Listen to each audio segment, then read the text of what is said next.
Hello friends, मेरा नाम advocate मोहित गुप्ता है और आप देख रहे हैं ई-टैक्स हेल्पलाइन। आज इस वीडियो में हम डिस्कस करेंगे कि फाइनेंशियल ईयर 2022-23 ख़त्म जो हो गया है उसमें जीएसटी में आपको क्या क्या कंप्लायंस करने हैं। देखिए, कंप्लायंस की पोजीशन ये है कि मार्च 2023 के आपको अभी GSTR 3B और 01 भरनी है। तो मेरी रिकमेंडेशन रहेगी कि ये ईयर एंड के जो मेजर पॉइंट्स हैं ये सब आप अपना अभी रिकॉन्साइल कर लीजिए, चेक कर लीजिए और मार्च की 3B और 01 में उसका इफेक्ट ले लीजिए, ताकि आपके ऊपर GST के दो बम ना गिरे। पहला बम इंटरेस्ट का और दूसरा पेनल्टी का। उनसे बचने के लिए अभी क्विक एक्सरसाइज आप कर सकते हैं। ये एक्सरसाइज करने के लिए अगर आपको यूटिलिटी की भी ज़रूरत है तो वो यूटिलिटी एक्सेल में हमने डेवलप की हुई है। आप अपनी ईमेल आईडी कमेंट बॉक्स में डाल दीजिएगा, हम आपको वो यूटिलिटी ईमेल कर देंगे। तो आपको क्या क्या करना है, देखिए दो चीज़ें, पहला आउटवर्ड लायबिलिटी, दूसरा ITC। अगर आउटवर्ड लायबिलिटी की बात करें तो सबसे पहले आप ये देखिए, आपने अपनी बुक्स फाइनल कर ली, आउटवर्ड लायबिलिटी आपकी फाइनल हो गई, आपकी टर्नओवर फाइनल होगी, एग्रीगेट टर्नओवर GST टर्नओवर आपकी फाइनल हो गई। अब आप क्या कीजिए, आप उस टर्नओवर को GSTR 1 और GSTR 3B से मैच कर लीजिए। आपके टर्नओवर में दो सेगमेंट है basically, zero rated supply, domestic supply. Zero rated supply में with payment of tax, without payment of tax. Domestic supply में B2B, B2C, exempt, nil rated और नॉन GST सप्लाई। ये सारे आप कैटेगराइजेशन अपने चेक कर लीजिए बुक्स में। इसी तरीके से आप अपने सेल्स में सेपरेट हेड्स बना के रखिए और GSTR 3B और 01 से उसको आप रिकॉन्साइल कर लीजिए। आपकी टर्नओवर रिकॉन्साइल हो गई है। मान लीजिए 01 में रिपोर्टिंग में आपने अगर कोई मिस्टेक कर भी दी है, 3B में भी सेग्रीगेशन में आपने मिस्टेक कर दी है, तो 30 नवंबर 2023 से पहले आप 01 की कोई भी एंट्री अमेंड कर सकते हैं और अपनी उस मिस्टेक को आप ठीक कर सकते हैं। किसी वेंडर को अगर क्रेडिट नहीं मिला तो उसको क्रेडिट आप फिर वो दे पाएंगे। अब आप आ जाइए अपनी रिवर्स चार्ज लायबिलिटी के ऊपर।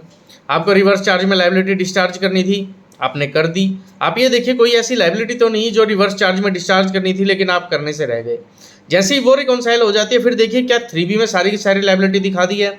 अगर यस, फिर ये देखिए कि क्या उसका ITC भी आपने बुक्स में अवेल कर लिया है और 3B में भी उसको अवेल कर लिया है। अब आगे आ जाइए आप ITC के ऊपर।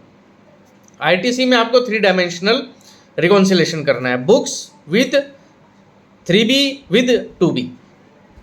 तो सबसे पहले तो आप अपनी बुक्स फाइनल कर लीजिए कि आपने GST के पर्सपेक्टिव से करेक्ट ITC लिया है, जो इनएलिजिबल ITC है वो अवेल नहीं किया है, जो कॉमन ITC रिवर्स होना चाहिए वो आप रिवर्स कर चुके हैं, जो 180 दिन में आपने पेमेंट नहीं करी वो भी आप रिवर्स कर चुके हैं और उसका इंटरेस्ट दे चुके हैं। 3B से इसको सारा का सारा मैच कर लीजिए। फिर ये देखिए कि क्या 2B के अंदर आपका सारा ITC आ रहा है या नहीं आ रहा। अगर नहीं आ रहा तो उन वेंडरों की लिस्ट बनाइए और उन वेंडरों को लिखिए, उन्हें बोलिए कि भाई साहब हमारा ITC जल्दी से जल्दी रिफ्लेक्ट कराइए, क्योंकि 30 नवंबर 2023 आखिरी तारीख है जब तक मैं इस ITC को अवेल कर सकता हूं। तो वो उनको आप लिस्ट डाल दीजिए। अगर आपने गलती से 11 महीनों में ज़्यादा ITC ले लिया है 3B में, जो कम लेना चाहिए था, तो उस केस में आप क्या कीजिए, मार्च में उसको रिवर्स कर दीजिए, ताकि और ये सारी रिकॉन्सिलेशन शीट आप बना के रखिए ताकि असेसमेंट के टाइम पे भी आपको फ़ायदा रहे। क्योंकि कुछ कॉन्ट्रावर्शियल पॉइंट है, अगर आप उन पे लीनियंट पड़ जाएंगे तो बाद में आपके ऊपर इंटरेस्ट और पेनल्टी की मार पड़ सकती है। देन इसके अलावा क्या करना है आपको, अब नया साल स्टार्ट हो गया है, आपको क्या करना है, एक तो न्यू इनवॉइस सीरीज आपको स्टार्ट करनी है। मेरी रिकमेंडेशन है 2 इनवॉइस सीरीज चलाइए, एक जीरो रेटेड सप्लाई की और एक डोमेस्टिक सप्लाई की। दूसरा, अपनी LUT फाइल कर दीजिए अगर आप एक्सपोर्ट्स ऑफ गुड्स या सर्विसेज या SEZ मतलब जीरो रेटेड सप्लाई में डील करते हैं।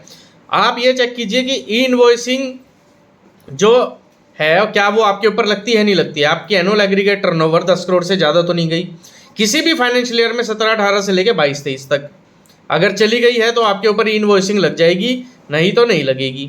इनवॉइसिंग आपको चेक करनी है। और इसके लास्ट में मैं आपको कहूँगा QRMP क्वार्टर 1 23-24 में अगर आप QRMP ऑप्ट करना चाहते हैं तो 30 अप्रैल 2023 से पहले ऑप्ट कर लीजिए। अगर नहीं करेंगे तो आपको मंथली रिटर्न फाइल अपनी करनी पड़ेगी। मेरी हम्बल रिकमेंडेशन है ये सारी चीज़ें प्लीज़ कर लीजिए, अदरवाइज़ बाद में आपको ऑडिट के टाइम पे या फिर एनुअल रिटर्न के टाइम पे प्रॉब्लम आएगी और आपको वो इंटरेस्ट पे करना पड़ सकता है। Thank you friends, with this I submit this humble submission की please like the video, please share the video, please like our new Facebook page, और आपको कोई क्वेरी होती है तो प्लीज़ कमेंट। Thank you.